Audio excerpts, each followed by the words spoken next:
Sarah's working on cutting boards for the kitchen or something like that. We're waiting on the new tractor to show up. Been like waiting for it. It's like, is it coming? Is it coming? Should be here like any minute now. Tala's hanging out. You seen this thing yet, dude? So got a Kubota 7060. Is that what this thing is? An M7060 showing up. My buddy had bought it new. I've only seen it in photos. I'm pretty stoked about this thing. You want me to do work? I want you to hold that. Yeah, I don't know. I'm already got sawdust on me and stuff. I don't know about that. What do you think, Tal Pup? You want me to wait? Go ahead. All right.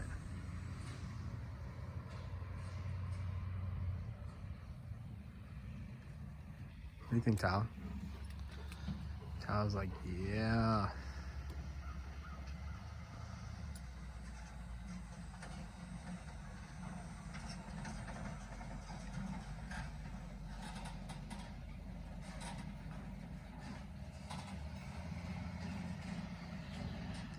It's a little bit bigger than our last one. So the last one was, the smallest one we have is a little 21 horsepower lawnmower tractor. Call that one Diddy Kong. Last one was a B26 TLB. That was Donkey Kong. This one we're gonna call Kong. So my buddy Chris had it, and he and I do land clearing together. He actually bought one of my land clearing attachments back in the day when he like started, and he added this tractor a year or two ago. Now he doesn't need the tractor. He's got excavator, mulcher, and all that other stuff.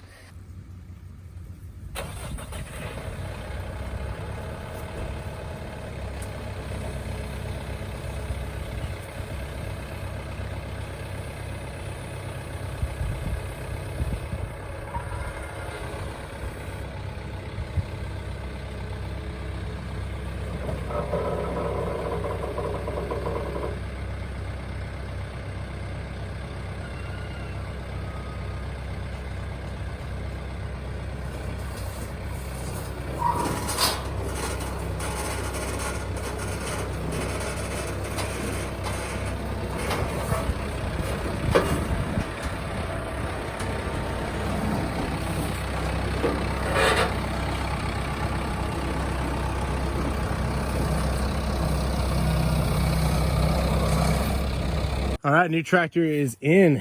This is a M7060 Kubota, 4-wheel drive. Got the AC cab.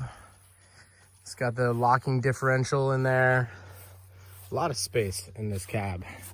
I think it's class 3, 3-point hitch. Got to figure it out because I got to put a quick attach on the back. If you guys have ever hooked up one of these guys without a quick attach, it's a pain. But once you put a quick attach on it, good to go. Also from the previous owner, who's a buddy of mine, we do a lot of land clearing type of work with him. I bought that off of him. Need a little bush hog, and I got an additional tiller, which is cool. I've got a brand new tiller in the back there, but he's like, yeah, this tiller's kind of garbage, but you know, bring it to your fab guy, see if it's worth anything to you. Nice box blade though. I'm gonna have to get some drags for him. I think they call them sapphires or whatever. I can't pronounce the word on it, but nonetheless, pretty excited to actually have an AC cab back. And I like the fact that the doors open on both sides here. I haven't really run it as of yet, so I'm gonna clean it up this weekend, get it all nice and greased up, get the manual, read the manual on it, figure out where we're at maintenance wise. It looks like we're coming on a maintenance interval pretty soon. It's got like 702 hours. I'm gonna get a bonfire going on this weekend over there in the food forest. Just some old char I want to like get burned up, move it into the food forest, and then we'll get to running this thing and making videos on this deal. I do have to get a 4-in-1 bucket. As odd as that sounds, once you use one, you're gonna hate it for like at least 30 hours running the machine, maybe 40. But by the time you get to like 45 hours in, you're like, oh, I'm getting good. And then you can't go back. And so the thought of having a regular bucket to me at this point is I got to have a 4-in-1. I might just go with a grapple because they're hard. Like they're all on back order at the moment. So grapples are everywhere. Every shop that I've been to this week is like, yo, we've got piles of grapples. So if you want to come in and grab one, cool. Found some on Craigslist, found some on Marketplace.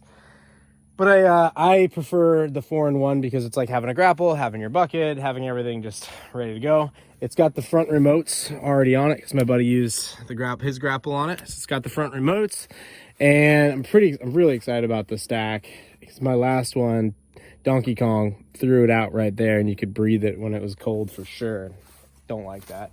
And then it's got the rear remotes on it because he had a bat wing for this guy. Thankfully, he's already got the triangle on there, so I'm ready to go ride down the road.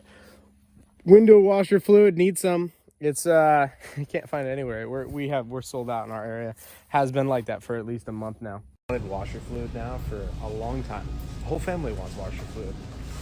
I have washer fluid. It's a pretty big deal because there's only 2 in this town. I can tell you that, only 2. I have them. What I really need is chain binders. I need chain binders because the tractor likes to roll on the trailer, likes to roll in a big kind of way, big kind of way. I need chain binders. The one thing about Tractor Supply, as you guys know, is Tractor Supply has no tractor supplies. But I'm at Northern Tool, which is my favorite store of like all time. Maybe I'm gonna get lucky and find some chain binders because that's what I need right now. I need some freaking chain binders. Scored. They even match the same size as my other ones. It's perfect. And yeah, pretty excited about it. Got to get it cleaned up. But everything on it is functional. Really low hours. And I'm pretty excited about it. Back to having a radio, which I haven't had since the Bobcats. I don't think I had it ordered in the ASVs because there was mulching and I normally just do my headbuds. But yeah, I think everything about this thing, I love it. It's got the locking differential. It's got your 4-wheel drive. Really nice display, great visibility. The only downside to it is it does do regeneration. So it's got like what they call a muffler burner on it, which is fine. My buddy had a 3-year, 4,000-hour warranty on it. So until that's gone, I'm not going to mess with it. But once the warranty's gone, probably try to get rid of that, I think. But nonetheless, really cool tractor.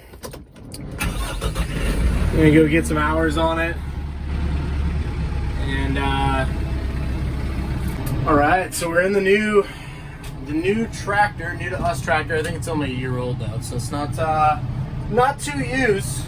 I really love the cab setup. It's a huge cab.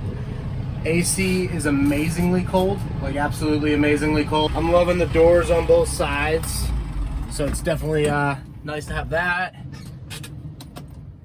I like how everything is really laid out. The PTO is a little weird coming from my last one, a little odd. But it's nice. You just kind of like click it down and it's in, click it out, it's out. Windshield wipers, front and rear. It's got these nice little like old school truck cab things where you can just open or crack it, which I found good to keep this one cracked. This one's a little sticky. That one over here works good. Gonna have to lube that one up. Chair's a little squeaky as well. I have to probably put some WD on that. One thing about this, as I greased this yesterday, I haven't cleaned it. I'm gonna go out on our first project today and like run it, but I haven't greased, or I just greased this thing. I'm gonna say, I just greased this thing. It's big. It's a big tractor. Like, what do you think, Tyler? It's pretty big. Yeah. My buddy Nick, who's got a company up in Canada called Nick's Snow and Mow, the kid has like over a dozen tractors at this point in time, maybe even more, maybe over 20. And I asked him at a GIE conference, probably 3 or 4 years ago, when I was gonna get out of the skids and add tractors, just because we had bought land and I needed to be able to till, push piles with a loader, mow, grade, all that stuff. So I just needed a machine that could do that.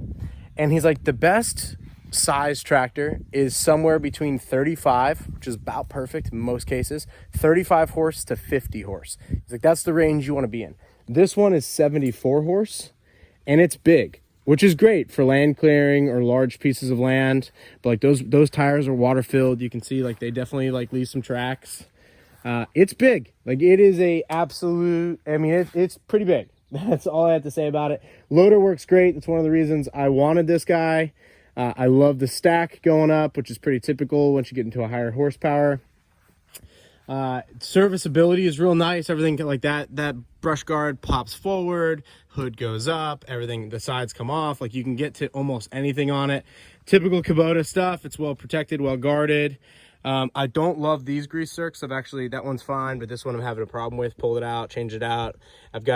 After this job today, I'm gonna have to power wash this thing out and really give some love to that grease joint. Other than that, at 703 hours, it's not too bad. I mean, the serviceability of everything is like right there. You got your oil filter, got your starter, got your fuel filter. I mean, everything is right there. It's nice and high. These tires, like when it's time for new tires, I might change them out because they're a little aggressive for what I'm doing. But for the most part, I mean, super nice machine. Very nice machine. I mean, it is what I wanted. Like, I wanted a loader, number one. I wanted something that could mow and grade, number two.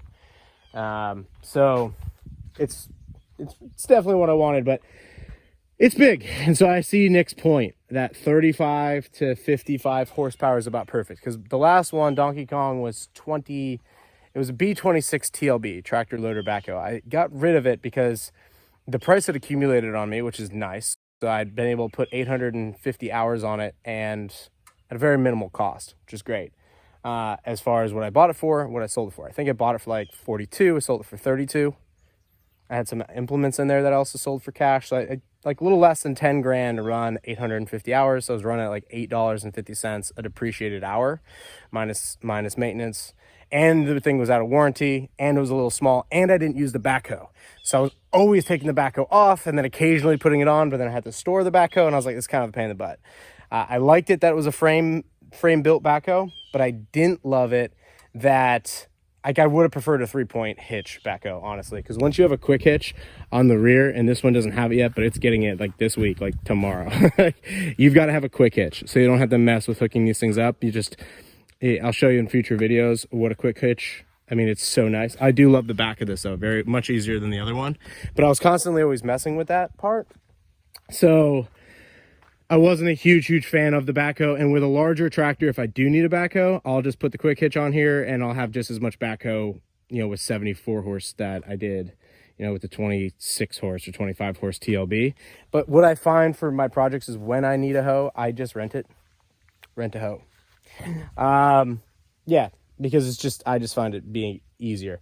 I did initially need it because I did so many pipes. Like, we ran RV pipes for future buildings, and we ran like for future RV pads. I have friends out here. We ran utilities throughout this entire property. So it made sense as we went. Like, you have a weekend, you have a Saturday, you bust it out.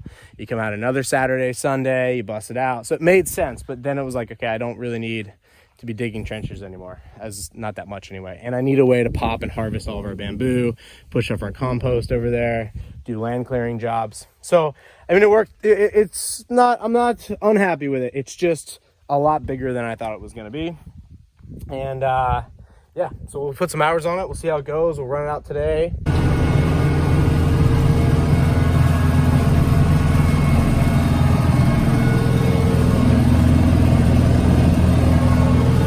So out here on a 5-acre soon-to-be development, just trying to mow it in so they can stake things before the dozers get here.